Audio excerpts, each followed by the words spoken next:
Ok, số sấy được ở khía cho cùng một căn channel CM Tool អញ្ចឹងនៅក្នុងវីដេអូនេះខ្ញុំនឹងមកប្រាប់អ្នកទាំងអស់គ្នាពីរបៀបនៃការដំឡើង tool CM Tool tool នេះយើងមានមុខងារសម្រាប់រក view ហើយនិងរក watch time នៅក្នុង channel YouTube ចំណែកបងប្អូនខ្លះគាត់ពិបាករក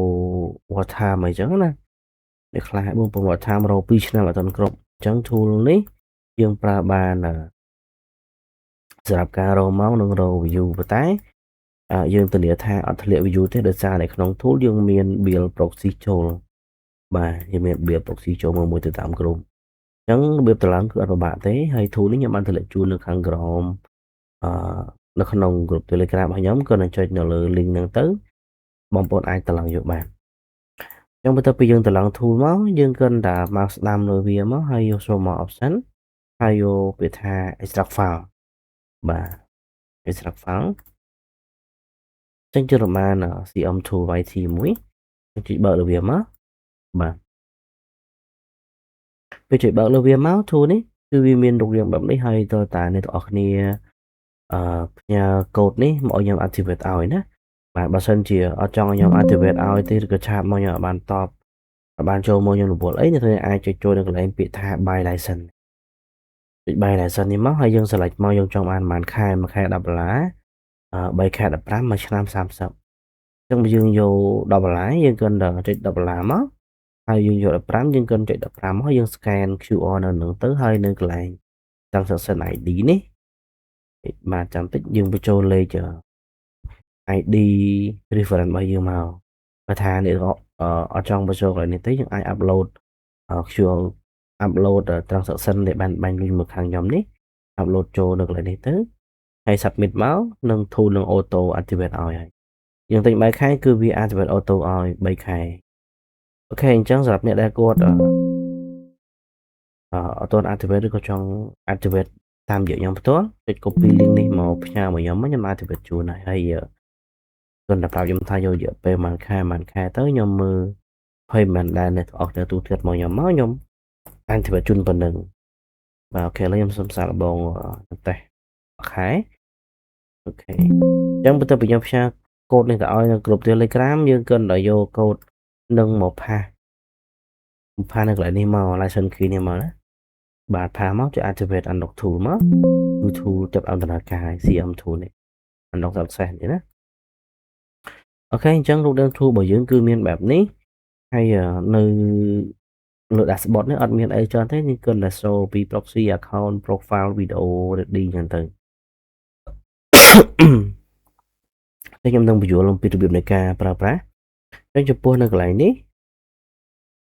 នៅកន្លែងវីដេអូនេះហើយនៅខាងលើមានដាក់ថា video URL អញ្ចឹងអ្នកនរគ្នាគ្រាន់តែយក link YouTube មកដាក់មកបាទ link វីដេអូ YouTube ណាខ្ញុំធ្វើតែមើលយកមកដាក់មកtarget កន្លែង target view នេះខ្ញុំដាក់ចំនួន view មកយើងចង់បានប្រហែល view ឧទាហរណ៍ចង់បាន500 view អញ្ចឹងណានៅកន្លែង open ជ្រុំយើងចង់ឲ្យវាបើកប្រហែលជ្រុំ5ជ្រុំ10ជ្រុំ20ជ្រុំ30ជ្រុំទៅតាមកុំព្យូទ័រអ្នកនរគ្នាដែលអាចមាន speed ធំឬក៏តូចដែលអាចអូសបានច្រើនអត់ចឹងនៅកន្លែង time នេះយើងអាចវាយចំនួនម៉ោងយើងចង់បានចំនួនប៉ុន្មានម៉ោងឧទាហរណ៍500ម៉ោងបាទ500ម៉ោងយើងវាយតែប៉ុណ្ណឹងមកយើងបើកប៉ុន្តែយើងបើកគឺអត់ទាន់ខនមកឲ្យយើងទេយើងត្រូវមកបំពេញមួយចំណុចទៀតគឺនៅកន្លែង profile របស់យើងនេះបាទ profile របស់យើងណាអញ្ចឹងនៅកន្លែងនេះបងប្អូនគាត់ដើម្បីឈ្មោះបងប្អូនមកដល់ឈ្មោះគេខ្ញុំសុំដាក់ឈ្មោះខ្ញុំទៅឧទាហរណ៍ខ្ញុំដាក់ថា CM tool អញ្ចឹងទៅបាទ CM tool proxy label មិនដាក់ទេគឺនឹងដាក់ no ក៏បានហើយនៅកន្លែង account label នេះដាក់ email របស់យើងមកខ្ញុំដាក់ CM tool បាទអូខេប៉ុណ្ណឹងមកចុចពាក្យថា add មកចុច add មកយើងបាន account មួយតែ account នេះវានឹង account ចូលតាមរបស់ខ្ញុំនឹងតាមដានទិន្នន័យបងប្អូនរហូតដែរគេមានតំណែង error អីខ្ញុំ update ឲ្យបន្ថែមអូខេអញ្ចឹងនៅកន្លែងproxy នេះគឺខ្ញុំនឹងតម្លាក់ proxy ទៅឲ្យហើយមានចំនួន50 proxy ដែលបងប្អូនអាចយកទៅប្រើប្រាស់ free បាទឧទាហរណ៍ proxy យើងវាយជាលេខអីចឹងមកហើយយើង add ទៅបាទ add ទៅ successful នៅពេលណាដែលយើងមកបើកChrome ចឹងវានឹងខនទៅតាមវានឹងខនបញ្ចូលទៅតាមជ្រុំនីមួយវាអត់លាយឡំគ្នាទេណាហើយក៏វាអត់ធ្វើអត់ធ្លាក់ view ធ្លាក់មកដែរឧទាហរណ៍យើងបើកឧទាហរណ៍ខ្ញុំវាយអញ្ចឹងមួយទៀតខ្ញុំវាយចំនួនអូខេវាយចំនួន4 5ចុះឧទាហរណ៍ណាយើងវាយ1 2 3 4ចង់វាយខ្ញុំវាយ5ចុះចឹងនឹងវាយ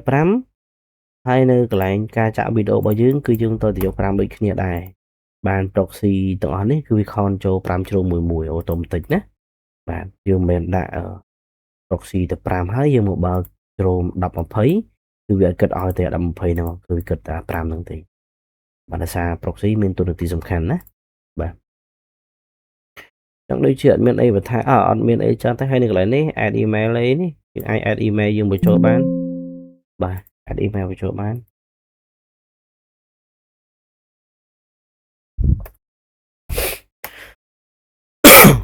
បាទ add email បញ្ចូលចង់មកអត់អីទេដល់ពេលណាដែល tool មានបញ្ហាអី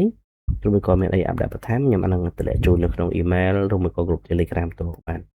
ហើយចំពោះ setting នេះគឺអត់មានអីច្រើនទេមានតែការ update TM2 software update នេះនៅពេលណាដែលខ្ញុំមានversion ថ្មីឬក៏ update server យើងគ្រាន់តែចុចពាក្យថា check update នេះមកបើសិនជាមានពាក្យអី update ចុច OK មកទៅបញ្ចេញ OK មកនៅខាងក្រោមនេះ update now ចុច update now ទៅ tool វានឹងបាត់ហើយវានឹងភ្លឺឡើងវិញហើយវានឹងបាន version ថ្មីមកហើយនៅកន្លែងនេះអត់មានទេមានតែ watermark ដូរ color ដូរអីហ្នឹងអូខេចឹងមាន activate ប៉ុណ្ណឹងឥឡូវខ្ញុំសុំតេស្តមើលមកជ្រុំចុះខ្ញុំចូលកុន Google Chrome អូខេ search YouTube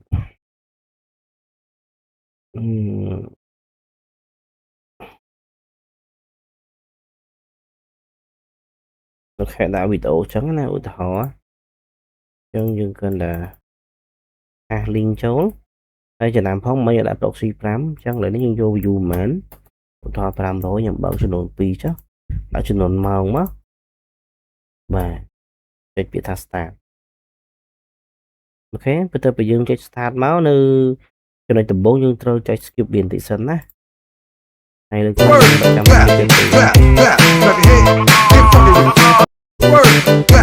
អូខេអូខេចឹងបន្ទាប់ពីយើង start មកនៅកន្លែងនេះក៏វាទៀមទាដល់វាឲ្យយើងមើលដែរថាយើង start ប្រហែល account ហើយនៅកន្លែងនេះ save profile របស់យើងទេបាទ save proxy 5យើងប្រើអស់2បាទចឹងកន្លែងនេះគឺជាតេស្តសារល្បងណាបាទទៅពេលដែលខ្ញុំឲ្យទៅបងប្អូនលាក់អត់ set up គឺខ្ញុំឲ្យ proxy ពិតទៅ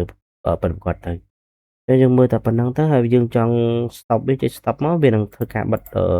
ទូរស័ព្ទប្រវត្តិហើយចុច stop មកគឺវា clear ឲ្យអូតូបន្តិចតែម្ដងអូខេអញ្ចឹងមានតែប៉ុណ្្នឹងឯងវីដេអូនេះហើយមួយទៀតសម្រាប់អ្នកដែលគាត់ប្រើបងឧទាហរណ៍បងមួយខែអស់ហើយគាត់ចង់ឡើងទៅជា3ខែក៏ជា1ឆ្នាំយើង pay តាមនឹងមកអីទៀតណា pay តាម QR យកមក pay តាម reference ID របស់យើងចូលមក upload ការ screenshot របស់យើងមកអូខេហើយ submit មួយខ្ញុំមកហើយមានអីបន្ថែមអាចតាក់ទងខ្ញុំតាមរយៈ Telegram របស់ខ្ញុំបានបាទ Telegram ឬក៏ច្រក YouTube Facebook អីចឹងទៅដោយសារតែ Telegram របស់ខ្ញុំមកមុនមានបញ្ហាបាទនេះជា channel page របស់នេះជា page របស់ខ្ញុំអូខេអ្នកគ្នាចឹង tool អត់មានអីច្រើនទេមានតែប៉ុណ្្នឹងឯង